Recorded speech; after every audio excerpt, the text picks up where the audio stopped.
Hello students, welcome to expert online academy.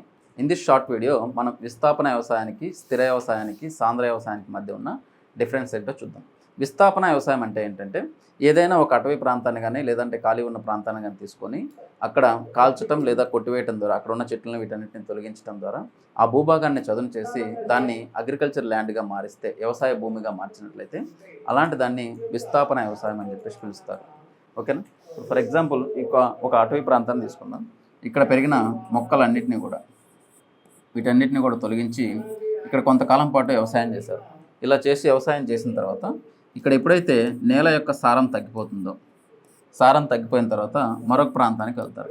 ఇలా వెళ్ళే వ్యవసాయాన్ని ఏమంటారంటే విస్థాపన వ్యవసాయం లేదా జూమ్ అగ్రికల్చర్ అంటారు. దీన్నే ఏపీలో ఏమని పిలుస్తారంటే పూడు వ్యవసాయం అని చెప్పారు. జూమ్ అగ్రికల్చర్ అని ఎక్కడ పిలుస్తారు? అస్సాం ప్రాంతంలో పిలవడం జరుగుతుంది. ఓకేనా? నెక్స్ట్ స్థిర వ్యవసాయం అంటే ఏంటంటే ఒక ఖాళీ ప్రాంతాన్ని తీసుకుందాం. ఒక ప్రాంతాన్ని తీసుకొని దాన్ని 2 భాగాలుగా డివైడ్ చేయడం జరుగుతుంది. మొదటగా ఈ భాగంలో వ్యవసాయం చేస్తారు. దీంట్లో 2-3 సంవత్సరాలు వ్యవసాయం చేసిన తర్వాత ఇక్కడ సారం తగ్గిపోయిన తర్వాత ఈ ప్రాంతంలోకి వెళ్తారనమాట. మళ్ళీ ఇక్కడ వ్యవసాయం చేయడం జరుగుతుంది. ఇక్కడ సారం తగ్గిపోయిన తర్వాత ఈ ప్రాంతంలోకి వస్తారు.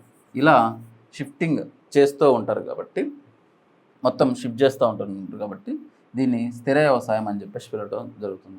అవును. సాంద్ర వ్యవసాయం అంటే ఏంటంటే పెరుగుతున్న జనాభాకి అనుకూలంగా ప్రొడక్టివిటీని పెంచడం కోసం ఏం చేస్తారు? హై హీల్డ్ వెరైటీ సీడ్స్ ఏవైతే ఉన్నాయి, ఈ ప్రోగ్రాంలో భాగంగా సీడ్స్ ఏవైతే ఉన్నాయో వాటిని ఉపయోగిస్తూ పెస్టిసైడ్స్, కెమికల్స్, ఈ ఎరువులన్నింటినీ వాడుతూ మామూలుగా ఒక ఎకరానికి వచ్చేసి 20 క్వింటాల్స్ వస్తాయి అనుకుందామండి. అయితే వీళ్ళు ఏం చేస్తారంటే 60 క్వింటాల వరకు పండిస్తారు.